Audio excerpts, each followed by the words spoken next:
بسم اللہ الرحمن الرحیم۔ السلام علیکم۔ انفو ٹی وی میں خوش آمدید۔ آج 22 جولائی 2023 بروز ہفتہ سعودی عرب کی شام تک کے اہم ترین خبروں کے ساتھ میں ہوں وسیم۔ اگر آپ بھی سعودی عرب کی ہر لمحہ بدلتی ہوئی صورتحال پر نظر رکھنا چاہتے ہیں، انفو ٹی وی کو سبسکرائب کریں، بیل آئیکن کو پریس کریں، آج کی نیوز بلیٹن کو مکمل دیکھیے گا۔ شروع کرتے ہیں پہلی خبر کے ساتھ۔ کان کنی اور صنعتی کنسلٹنسی کے پیشے سعودی شہریوں کے لیے مخصوص۔ سعودی حکومت نے کان کنی اور صنعتی کنسلٹنسی کے پیشے مقامی شہریوں کے لیے مخصوص کر دیے۔ وزارت صنعت اور معدنیات کے پرمٹ کے بغیر ان دونوں پیشوں میں کسی پر کام نہیں کیا جا سکے گا۔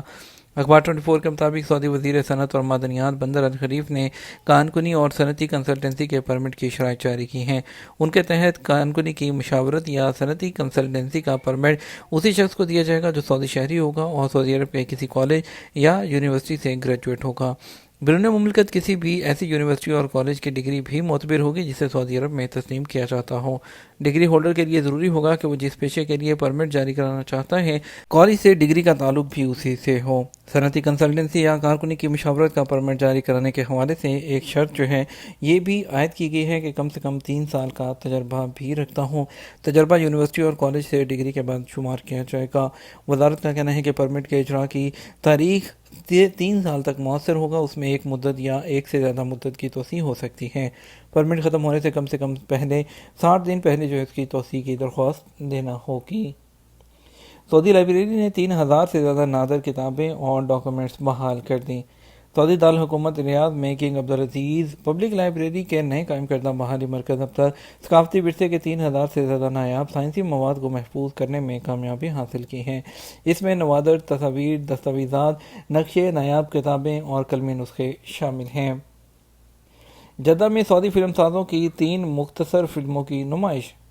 سعودی عرب میں تیزی سے بڑھتی ہوئی فلم سازی کی صنعت کی ایک تقریب جدہ کے حیّ سینما میں منعقد ہوئی، جو سعودی عرب کا پہلا آزاد فلم تھیٹر ہے۔ عرب نیوز کے مطابق ایک روزہ فلمنا یعنی ہماری فلمیں پروگرام نے سعودی فلم سازوں کی جانب سے تیار کی گئی 3 جو شارٹ فلمز ہیں اس کی نمائش کی۔ فلموں میں سے ایک جو وین ریڈ بلومز کی اداکاری جو ہے وہ طلال الحربی نے کی تھی، جو ریڈ سی انٹرنیشنل فلم فیسٹیول کے 48 گھنٹے کے فلم چیلنجز جو 2022 کے فاتح بھی تھے۔ فلائی دبئی نے 1 ماہ کے لیے کرایوں میں کمی کر دی۔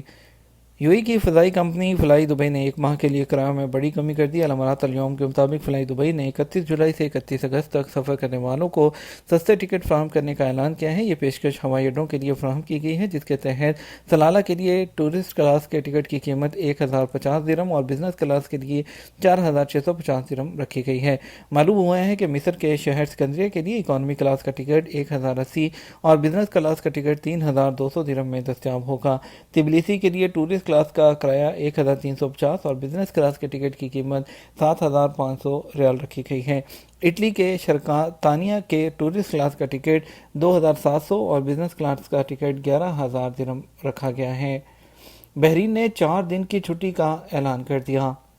خلیجی ملک بحرین نے عاشورہ کی مناسبت سے طویل ویکینڈ کا اعلان کیا ہے۔ عربین بزنس کے مطابق بحرین کی آئندہ عاشورہ کی جو چھٹیاں ہیں اس کے لیے 4 روزہ ویکینڈ کا اعلان کیا گیا ہے۔ ولی عہد اور وزیر اعظم شہزادہ سلمان بن حماد آل خلیفہ نے عاشورہ کی چھٹی کے موقع پر ایک سرکولر جاری کیا اور اس میں کہا گیا کہ جو مملکت کی وزارتیں ہیں اور سرکاری ادارے وہ جمعہ 28 جولائی اور ہفتہ 29 جولائی کو بند رہیں گے۔ سرکولر سے یہ معلوم بھی ہوا ہے کہ جمعہ اور ہفتہ کی 2 سرکاری چھٹیاں ساتھ ملتی ہیں، اس لیے جو ہیں وہ 4 چھٹیاں اناؤنس ہوئی ہیں۔ عمان سے پاکستان کے لیے مزید ڈائریکٹ فلائٹس کی راہ ہموار ہوگی۔ عمان نے پاکستانی ایئرپورٹس کے انتظامات پر اطمینان کا اظہار کر دیا۔ عرب نیوز کے مطابق پاکستانی سول ایویشن اتھارٹی نے کہا کہ عمان کی ایویشن جو رسک اسیسمنٹ ٹیم نے پاکستان اور عمان کے درمیان ڈائریکٹ فلائٹس کی سیکیورٹی کا جائزہ لینے کے لیے اسلام آباد اور لاہور شہر میں پاکستان کے ایئرپورٹس کا معائنہ کیا۔ بتایا گیا ہے کہ عمان کی سول ایویشن باڈی کے chief of risk assessment Ayoub Alfari کی سربراہی میں 3 رکنی ٹیم جو ہے وہ لاہور پہنچی۔ انہوں نے پاکستان کی حکام کی جانب سے شہر کے علامہ اقبال انٹرنیشنل ایئرپورٹ پر مسافروں اور کارگوں سے متعلق کیے گئے مختلف حفاظتی اقدامات کا جائزہ لیا۔ نقاب پڑھانے صحرا میں لے جایا گیا دلہا 2 دن بھٹکتا رہا۔ سعودی نکاح خان نے گزشتہ 30 سال کے دوران پیش آنے والے عجیب و غریب واقعات بیان کیے ہیں جو سوشل میڈیا پر وائرل ہیں۔ العربیہ چینل سے بات کرتے ہوئے سعودی نکاح خان نوصر الکیفی نے بتایا کہ انہوں نے 30 سال کے دوران 40,000 سے زیادہ سعودیوں کے نکاح کی کارروائی مکمل کروائی ہے۔ ناصر الکیفی جو ہے انہوں نے حال میں جنرل کورٹ سے اپنے کیریئر کا آغاز کیا۔ الشریعہ کالج سے فراغت کے بعد عدالت میں ملازمت کی درخواست دی۔ سعودی نکاح خان کا کہنا ہے کہ وہ ایک واقعہ کبھی نہیں بھول سکتے جب انہیں نکاح پڑھانے کے لیے صحرا میں لے جایا گیا۔ واپسی پر سب لوگ راستہ بھول گئے اور 2 دن تک بھٹکتے رہے۔ زندگی خطرے میں پڑ گئی تھی۔ اللہ کا شکر ہے کہ کچھ لوگ ہماری مدد کے لیے آ گئے۔ اور جو ہے اس کے بعد ناصر الکیفی جو ہے انہوں نے کہا کہ موجودہ دور میں نکاح خانی کا کام آسان ہو گیا ہے۔ ای سسٹم متعارف ہونے سے آسانی اور تیزی سے تمام کام مکمل ہو جاتے ہیں۔ ماضی کے مقابلے میں آج نکاح کی قانونی کارروائی میں مشکلات پیش نہیں آتی ہیں۔ انہوں نے کہا اب چٹ سسٹم کے ذریعے نکاح ہوتے ہی خاتون شوہر کے سول ریکارڈ کا حصہ بن جاتی ہے۔ نکاح جو نامہ ہے اس کی توثیق بھی آن لائن ہی ہو جاتی ہے۔ ڈاکٹر السدیس نے حرمین شریفین میں 8 خواتین معاون سربراہ مقرر کر دی۔ حرمین شریفین انتظامیہ کے سربراہ اعلیٰ شیخ ڈاکٹر عبدالرحمن السدیس نے 8 مختلف شعبوں میں انتظامیہ کے سربراہ اعلیٰ کی معاون خواتین مقرر کی ہیں۔ طبق ویب سائٹ کے مطابق اعلیٰ عہدے پر خواتین کی تقرری سعودی ویژن 2030 کے ٹارگٹ کا حصہ ہے اور نئے عمرہ سیزن کے حوالے سے انتظامیہ کے سب سے بڑے آپریشنل پلان کے تحت کیا ہے۔ ڈاکٹر السدیس نے اپنے فیصلے کے محرکات پر روشنی ڈالتے ہوئے کہا کہ نیا فیصلہ مسجد الحرم کی زائر خواتین کو مختلف خدمات کی فراہمی کے سلسلے میں خواتین کا حصہ بڑھانے کے لیے کیا گیا ہے۔ سعودی فنڈ جو ہے بہاماس کو $10 ملین کا ترقیاتی قرض دے گا۔ معاہدے پر دستخط۔ سعودی فنڈ برائے ترقی کے CEO سلطان المرشد نے بہاماس کی وزارت ٹورزم سرمایہ کاری اور ہوا بازی کے جو ہے اس کے نائب وزیر اعظم آئزک چیسٹر کوپر کے ساتھ $10 ملین کے ترقیاتی قرض کے معاہدے پر دستخط کیے۔ سعودی عرب سے باہر کارکن کا خروج نہائی لگ سکتا ہے یا نہیں؟ جوادات کے ٹویٹر پر ایک شخص نے سوال کیا کارکن کا خروج ہوتا لگایا تھا جو ایکسپائر نہیں ہوا، اب کارکن کا ارادہ مستقل جانے کا بن گیا ہے۔ جب خروج نہائی لگانے کے لیے ابشر اکاؤنٹ پر لاگ ان کیا تو وہاں خروج نہائی کا آپشن ہی نہیں ہے۔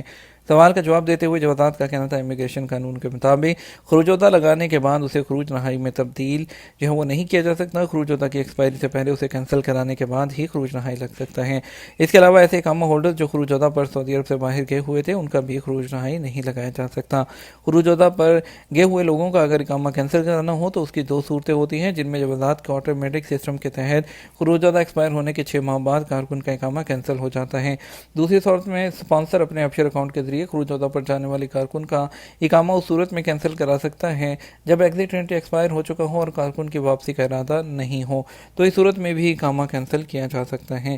ایسے لوگ جو خروج ہوتا پر جا کر واپس نہیں آتے خروج والمیات کی کیٹیگری میں شامل ہو جاتے ہیں اور وہ 3 سال کے لیے سعودی عرب میں کسی بھی ویزے پر آنے کے لیے بلیک لسٹ ہو جاتے ہیں، اور اگر اس مدت کے دوران وہ آنا چاہیں تو صرف ایک ہی راستہ ہوتا ہے کہ وہ لوگ اپنے پرانے کفیل کے سیم جو سجل تیاری ہے اسی کمپنی میں اسی شرکت کا ویزا نیا لے کر وہ سعودی عرب میں آ سکتے ہیں۔ یہ تو ہمارا اب تک کا نیوز بلیٹن ہے۔ مزید اور اہم خبروں کے لیے ہمارا رات 12 بجے کا نیوز بلیٹن دیکھ سکتے ہیں۔ اس کے ساتھ ہمیں اجازت دیجیے۔ آپ کے قیمتی وقت کا شکریہ۔ اپنا خیال رکھیے گا۔ السلام علیکم۔